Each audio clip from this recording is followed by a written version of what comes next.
So before you go out to milk, both in the morning and the evening, there are several things that you need to have ready and put together. First off is the soap and water. So we use these galvanized pails here, and we have 5 towels inside of this pail. I usually do my best to grab the smaller towels. So you'll notice there's several different types of towels in our little area above the dryer, but you'll see like towels like these, the larger, more traditional kitchen towels. I try to save those for the drying. It's not mandatory, but I found that that works best. So I have 5 towels in here. That's how many you'll need normally. And also I have my Castile soap. So when you're ready to go, and I usually wait a little closer till I know for sure I'm good to go. So sometimes I'll get out there, I'll start scooping or cleaning up a little bit first. And so I'll have the stuff laid out, but I won't actually bring it out. That's because the water, if you fill it up with warm water, which you should, it'll start to cool down by the time you're actually ready to use it. So the first thing are the towels and the soap. The second piece is that you need 2 dry towels. So I have 2 dry towels in here. And then I also have my 3 caps. So this bucket is useful if your bucket outside off the milk machine, if it fills up and you have just a little bit more to go and you can't, you don't want to bring the whole bucket in, you can actually dump some into here since it's a clean pail. It also does a great job at holding the dry towels, holding my caps as well. And don't forget, if you're going to be milking by yourself, to make sure you grab a pair of socks just to keep those clean. The other piece that we have here is we just have coconut oil, and then we have our Dynamint, and then we have our Superior Cow Cream. So coconut oil on both, and all I really do is I'll just do like a little spoonful. I'll just grab a small spoon from the kitchen. That's really all about you need. You don't need a ton. I'll just put it in there. It gets kind of sticky in the wintertime, kind of hard. So leave it inside as long as you can. And then in the morning, I'll add the Dynamint. In the evening, I'll add the Superior Cow Cream. Again, you don't need much. You actually need even less than that, so maybe about half that amount. And what I really try to do is the Dynamint and Superior Cow Cream, I try to put that as much as I can on the actual teats themselves. The coconut oil is really used more for the whole udder surface. So by the time you're done working with the cow, you'll have put ointment both on their teat and on their udder. The other piece is I've got my lid, so I've cleaned this off.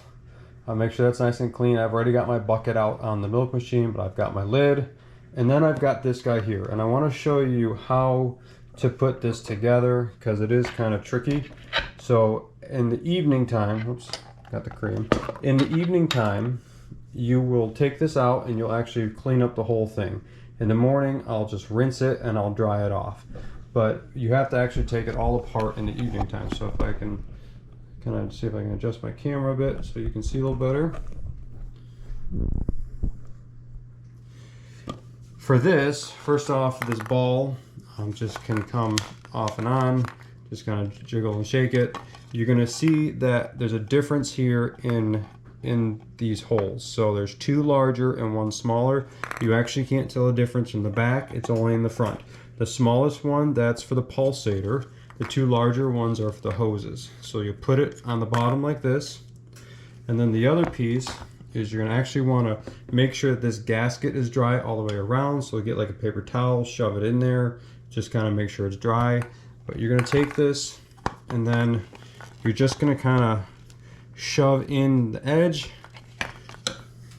Put you around. It's more natural to do it this way. You're going to just shove it in the edge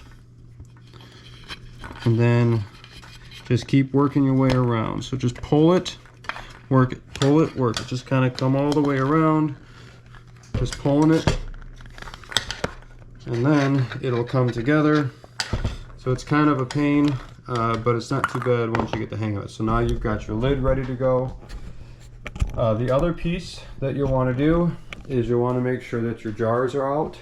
So in the morning, I typically have between 5 and 6 jars ready to go. They're always more ready in the morning, or sorry, more milk in the morning than in the evening. So evening, usually between 3 to 4.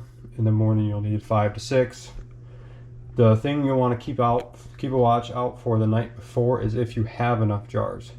So if you're seeing the night before like, oh no, I don't have enough jars for the morning, that's the time to start thinking about making cheese and all the rest of it. Last but not least, in the kitchen is preparing the feed. So again, I will do this before I even start the process.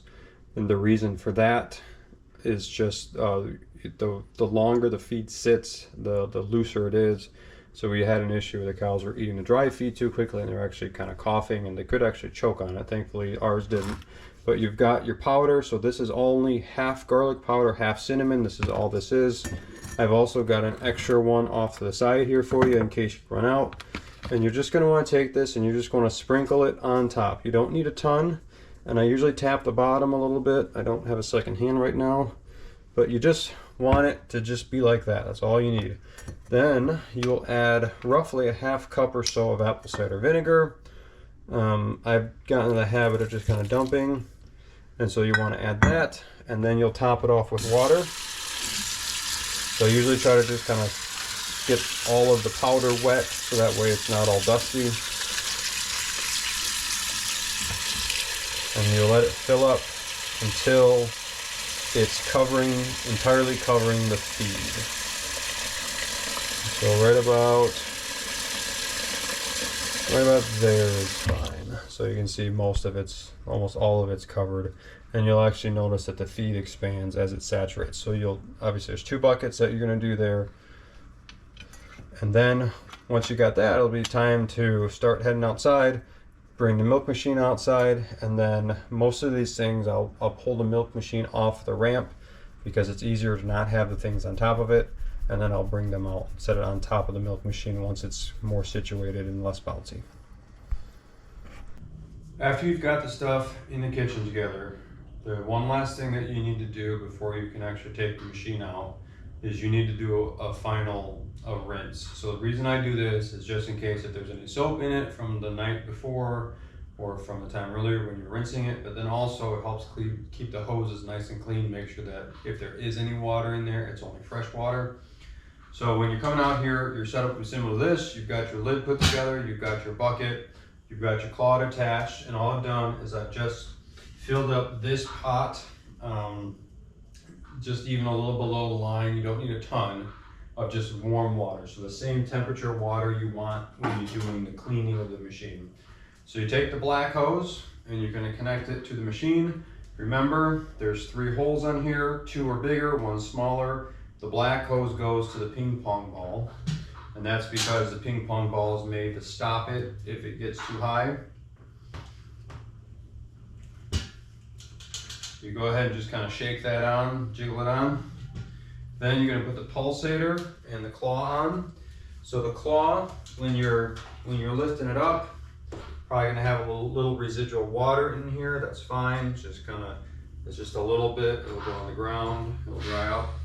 So you put the hose for the milk machine on the other big one, so that's where the milk comes out, and then the pulsator, that goes on the smallest one. So now I've got the 3 hoses attached. I've got the machine plugged in. I'm double checking my lid, looking around, seeing how it looks. It looks nice and centered. Go ahead and bring my claw down.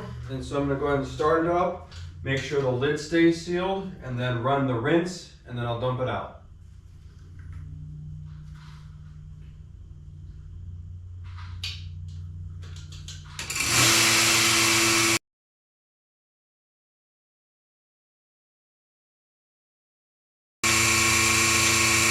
Okay, so I've run it, and you'll notice that you'll need to push down this black guy. That'll release the pressure in the tank, and then I'll just go ahead and the same thing. You've got water sitting in the middle of the tube. You just want to empty it out, strain it in there, so that way the tube itself doesn't have any visible standing water in it. There's a couple drops obviously, but that's not a big deal. And then I'll just go ahead and I'll dump this out. I'll just rinse it out real fast in the sink, and then you can reel it out to go.